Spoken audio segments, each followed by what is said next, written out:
Hört ihr die Rehe bellen? Unglaublich, unglaublich. Das am helllichten Tage hier im Sonnenschein im Piratennest. Heute werde ich für euch kochen. Und zwar wird es die legendäre Piratenpfanne geben. Ist für mich einer der besten und leckersten Outdoor-Gerichte, weil man das auch so einfach kochen kann mit ganz wenig Zutaten. Und wenn ihr wissen wollt, wie die Piratenpfanne geht, dann bleibt auf jeden Fall dran.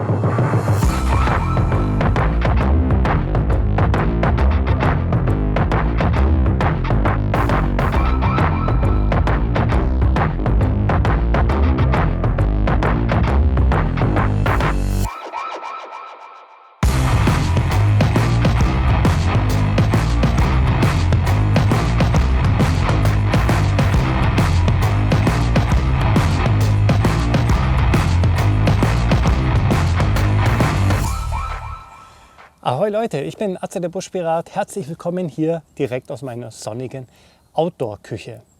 Ich möchte euch heute mal wieder einen kleinen Rezepttipp geben. Und zwar nenne ich das Gericht die Piratenpfanne. Und das koche ich wirklich seit langem am liebsten draußen. Schmeckt mir auch am besten, denn braucht wenig Zutaten, total einfach zu machen, super schmackhaft und einfach nur genial. Lagerfeuer hier brennt schon, darauf werden wir nachher kochen. Aber kurz gesagt, es geht auch auf einem Gaskocher oder auch auf einem Spiritusbrenner. Nur braucht das Gericht ein bisschen auf der Hitze. Das heißt, beim Gas muss man Sorge tragen, dass man genügend Gas dabei hat. Beim Spiritus muss man eventuell mal nachschütten. Aber möglich ist es. Kochen werde ich in einer Eisenpfanne. Da wird das Gericht am besten. Aber es geht natürlich auch in einer Edelstahlpfanne oder vielleicht sogar auch in einem Topf. Da muss man halt mit der Hitze ein bisschen aufpassen, dass einem da nichts anbrennt. Und ich würde euch jetzt als erstes gerne mal zeigen, was wir dafür benötigen. Wie ihr seht, brauchen wir gar nicht so viele Zutaten. Wir haben hier einmal eine Eisenpfanne mit einem Löffel zum Essen und einem kleinen Schaber zum Umrühren. Kann man sich auch aus Holz selber schnitzen. Dann haben wir hier Olivenöl und etwas Salz. Da gleich mal ein kleiner Geheimtipp. Und zwar habe ich mal hier von der Fleischtheke im Supermarkt, habe ich mir mal so einen Rub mitgenommen. Den verwende ich jetzt schon seit über einem Jahr, also die Marke in dieser Geschmacksrichtung. Das sind so, ja, also Salz, Knoblauch, ein paar Gewürze, Grundgewürze sind dort schon drin. Auch ein bisschen Schärfe. Und eigentlich braucht man für dieses Gericht nur Salz. Aber wenn man es ein bisschen pimpen möchte, kann ich den Rub hier empfehlen, generell als so ein Allgemeingewürz. Ich verlinke euch den unten mal auf Amazon.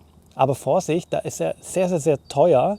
Also guckt mal, ob ihr den noch woanders findet, aber dass ihr mal den Namen und so weiter habt, könnt ihr unten auf den Link klicken und euch das Dings mal anschauen. Ist also wirklich ein super, ja, so ein Generalgewürz, nenne ich es mal. Dann habe ich hier noch ein kleines Lederstück dann, um die heiße Pfanne anfassen zu können. Dann habe ich hier noch ein Kochmesser. Da habe ich heute was Spezielles dabei. Das habt ihr vielleicht auf Instagram schon mal von mir gesehen. Dieses wunderschöne Damastmesser, was mir auch der Raphael gemacht hat. Verlinke ich euch unten mal in der Videobeschreibung seinen Account, wenn es euch interessiert. Wunderschön hier, handgeschmiedet. Richtig toll. Also Grüße an dich, Raphael. Aber natürlich könnt ihr auch einfach ein ganz normales Taschenmesser dafür verwenden. Und dann unsere Zutaten. Die Zutaten, wie gesagt, brauchen wir wirklich nicht viel.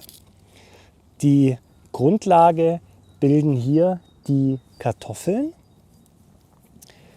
Dann brauchen wir noch eine Zwiebel. Ich nehme gerne diese roten Zwiebeln dafür. Dann brauchen wir Knoblauch, gerne auch hier 2 Zehen. Und hier vom Metzger eine geräucherte Paprikawurst. Für die Vegetarier oder auch Veganer unter euch, die können diese Wurst natürlich weglassen und eine andere Zutat nehmen, zum Beispiel Walnüsse. Glaube ich, kann richtig, richtig gut in diesem Gericht schmecken. Man kann natürlich hier auch noch mit den Zutaten variieren, aber ich möchte euch wirklich mal die Basis zeigen, also wirklich nur diese wenigen Zutaten mit dem Salz dazu, beziehungsweise mit diesem Gewürz. Und ich empfehle immer, wenn man draußen kocht oder generell, wenn man kocht, einfach ein bisschen weniger zu nehmen. Man kann jetzt hier noch Paprika, Pilze, beliebige Sachen kann man dort noch mit reinschneiden, aber zum einen wird diese kleine Pfanne dann relativ voll und man hat einfach viel zu viele Geschmäcker drin. Ich finde diese Kombination richtig, richtig gut und mit der würde ich auch mal anfangen und dann kann man immer noch variieren, wenn man möchte. Die Zubereitung von dem Gericht ist auch wirklich extrem einfach. Im Prinzip schneide ich meine Zutaten. Die Kartoffeln würde ich empfehlen zu würfeln. Keine Scheiben zu machen, denn für Scheiben ist die Pfanne einfach zu klein. Schöne Würfel. Ich würde auch die Schale der Kartoffel dran lassen. Man kann ja gucken, dass man hier Bioware bekommt, dass da keine schlechten Sachen an der Schale dran sind. Natürlich vorher waschen. Die Zwiebel würde ich jetzt auch nicht so klein würfeln. Ihr werdet es nachher sehen. Schön grobe Stücke, wie auch mit dem Knoblauch. Die Wurst dann schön in Scheiben schneiden und alles in ein bisschen so einer ursprünglichen Form belassen. Zumindest so ansatzweise. Also nicht alles klein machen, dass man da so ein bisschen so eine Mansche bekommt, sondern ruhig die Sachen groß lassen, weil die speichern dann viel besser den Geschmack in sich und das ist einfach nur richtig, richtig lecker. Beim Braten muss man dann aufpassen von den Garpunkten, dass man da ein gutes Timing hat. Das ist vielleicht auch wirklich die einzigste Schwierigkeit bei diesem Gericht, außer natürlich aufzupassen, dass man sich nicht schneidet. Als allererstes kommen diese Kartoffelstücke in die Pfanne.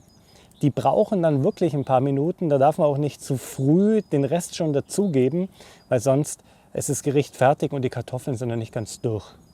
Wenn die Kartoffeln dann schön angebraten sind, dann kommt die Zwiebel dazu. Mit der Zwiebel darf man auch nicht zu lange warten, weil die auch ein bisschen mit diesen großen, groben Stücken auch ein bisschen braucht.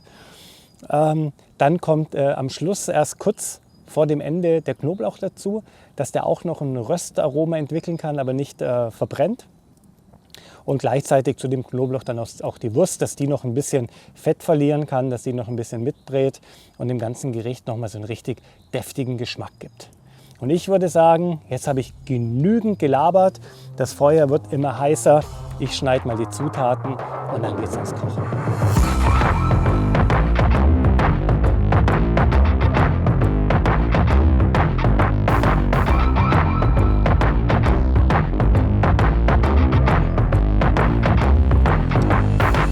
Was ich vorhin noch sagen wollte, also für mich reichen 2 von diesen mittelgroßen Kartoffeln, diese Zwiebel, diese doch recht große Paprikawurst, das ist für mich eine optimale Mahlzeit von der Menge her.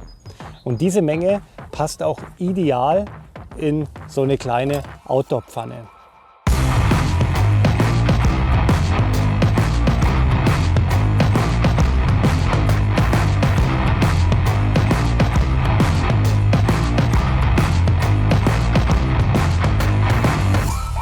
Ich werde jetzt noch die Wurst und den Knoblauch schneiden und dann können wir loslegen.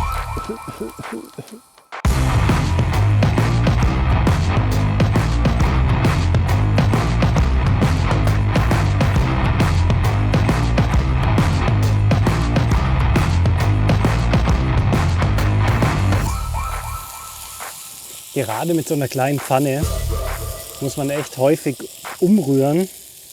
Vor allem gegen Ende, damit wirklich alles schön angebraten ist. Der Duft von dieser Paprikawurst, herrlich. Gewürzt habe ich ja auch schon.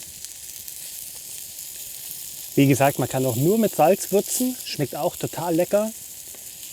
Aber wenn man ein bisschen Schärfe noch ein bisschen mit rein möchte, dann kann ich euch diesen Rub empfehlen. So, Essen ist gleich fertig. Kleiner Tipp noch, wenn ihr nicht sicher seid, wann es fertig ist, nehmt einfach so eine Kartoffel und probiert die einfach.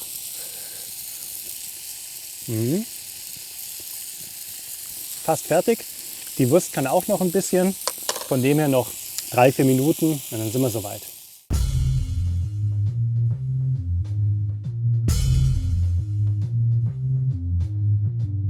So, die Kartoffeln, die sind jetzt durch.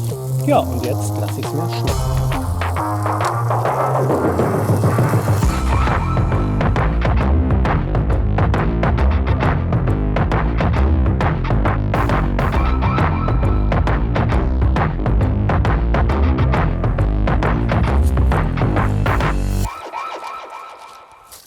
Uiuiui. Ah. Erkennt ihr mich überhaupt? Mit der Sonne, das ist echt krass hier. Also, hier Piratenpfanne, astrein. Ich habe meine Arbeit für heute getan. Jetzt seid ihr dran. Entweder ihr schreibt mir mal bitte in die Kommentare unten, ja, was so euer Lieblingsgericht für draußen ist. Oder wenn ihr das mal nachgekocht habt, wie es euch geschmeckt hat. Und für die Leute, die ja nicht so gerne kommentieren, ihr könnt mir auch ein bisschen behilflich sein. Und zwar einfach über WhatsApp mal dieses Video teilen, wenn ihr es auf dem Handy gerade anschaut. Oder verlinkt es einfach mal auf Facebook und ja, markiert mal die Personen, wo ihr denkt, dass die das unbedingt auch mal kochen sollten. Okay, ansonsten, wie gehabt, Daumen nach oben, wenn ihr auch gerne draußen kocht und lecker esst. Und ja, natürlich Kanal abonnieren nicht vergessen und genießt auch draußen die Natur. Ich wünsche euch viel Gesundheit und immer einen guten Appetit. Ciao.